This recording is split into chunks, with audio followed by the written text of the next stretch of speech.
ये कुछ ग्राफिक्स हैं जो हम आपको जिसके जरिए हम आपको बता रहे हैं कि ड्रग्स केस में क्यों फंसी है दीपिका पादुकोण। तो देखिए क्योंकि दीपिका पादुकोण का जो चैट सामने आया है यहाँ पर वो हम आपको बता रहे हैं कि किस लिए फंसी है। तो देखिए दीपिका पादुकोण ने पूछा था कि माल है क्या, ये चैट में सामने आया है। जया सुशांत की टैलेंट मैनेजर थी और साथ में रिया चक्रवर्ती की भी टैलेंट मैनेजर थी।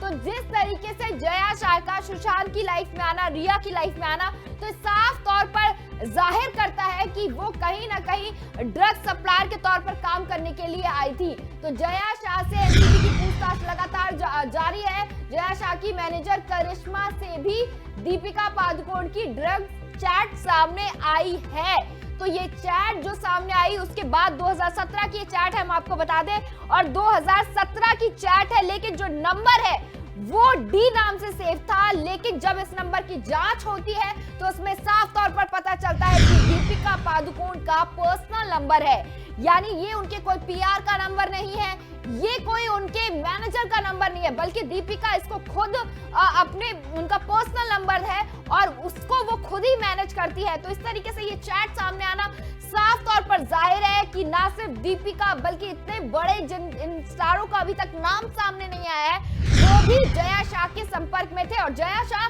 जो एक बड़ा रोल प्ले कर रहे हैं इस वक्त, क्योंकि अभी तक उनका नाम सामने नहीं आया था। अभी तक सिर्फ रिया चक्रवर्ती पर ही शक गहराया था, उनका नाम ही रिया चक्रवर्ती को ही, क्योंकि वो न्यायिक हिरासत में है और उनके कई सारे ऐसे डिजिटली इक्विपमेंट सामने आए, कई सारी ऐसी चैट सामने आई जिसके बाद रिया चक्रवर्ती को 14 दिन की न्यायिक हिरासत में भेज दिया गया। तो आज जो खबर है, बड़ी खबर है कि जया शाह कब गिरफ्तार होंगी, क्योंकि तमाम सबूत जया शाह के खिलाफ सामने आ रहे हैं। जया शाह का न्यायिक हिरासत में जाना, जया शाह का जेल जाना कहीं न कहीं तय माना जा रहा है और उनका जेल जाने के बाद ही जो और खुलासे हैं जिनका नाम अभी तक सामने नहीं आया उनका नाम भी आना बाकी है। तो ये जो ग्राफिक्स है लगातार हम आपको दिखा रहे हैं, क्योंकि जो ड्रग्स केस में क्यों फंसी है दीपिका पादुकोण ये जानना बहुत जरूरी है। तो मैं आपको बता दूं, जया शाह सुशांत की टैलेंट मैनेजर थी, साथ में रिया चक्रवर्ती की भी थी।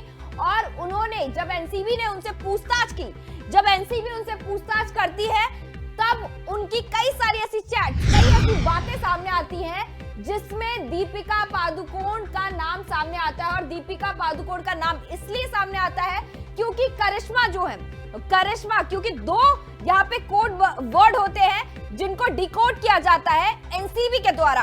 कोड वर्ड होते हैं डी के, और उसको जब डिकोड किया जाता है तो नाम सामने आता है कि वो दीपिका का है। दीपिका का नाम हो सकता है, ऐसे ही पहले खबरें आती है, लेकिन फिर रात को ही, कल रात को ही ये कंफर्म हो जाता है कि ये नाम जो है वो डी का मतलब दीपिका पादुकोण है।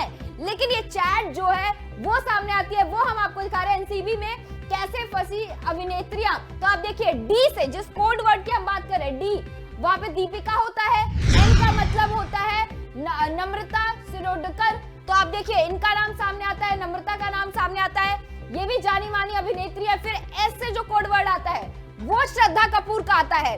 श्रद्धा कपूर शक्ति कपूर की बेटी है, कई सारी फिल्मों में काम किया, सुशांत के साथ काम किया। तो 3 कोड वर्ड। फिर उसके आगे चौथा कोड वर्ड करिश्मा, करिश्मा का नाम सामने आता है जो कि दीपिका की मैनेजर है। तो आप देखिए तमाम ये कोड वर्ड DNS के 4 कोड वर्ड आते हैं सामने जांच के दौरान, पूछताछ के दौरान। और ये जब कोड वर्ड को डिकोड किया जाता है, जब इनका खुलासा किया जाता है, तो डी से नाम सामने आता है दीपिका पादुकोण का, जो कि डी नाम सामने आता है, जिसके ऊपर कल से कयास लगाए जा रहे थे कि क्या है डी का मतलब। फिर एन नाम सामने आता है जो नम्रता का सामने आता है। नम्रता भी एक जानी मानी अभिनेत्री है। तो आप देखिए फिर से बड़ी खबर है कि दीपिका पादुकोण जल्द ही अपना बयान जारी कर सकती हैं। इस वक्त बड़ी खबर आ रही है क्योंकि कल से उन्होंने अपनी कोई प्रतिक्रिया नहीं दी है। आज दीपिका की मैनेजर से भी पूछताछ होगी, यानी करिश्मा से भी पूछताछ होगी। करिश्मा जया शाह की कंपनी क्वान की मैनेजर हैं और साथ में उनसे भी पूछताछ होगी। जया शाह सुशांत की टैलेंट मैनेजर रही है, और जिस तरीके से हमने भी आपको बताया कई सारे बॉलीवुड स्टार्स की वो टैलेंट मैनेजर रही है। तो क्या वो टैलेंट मैनेजर के तौर पर काम करते करते ही ड्रग पेडलर का काम करती थी, ये बात खुलकर अभी तक सामने नहीं आई है, लेकिन जल्द ही सामने आएगी।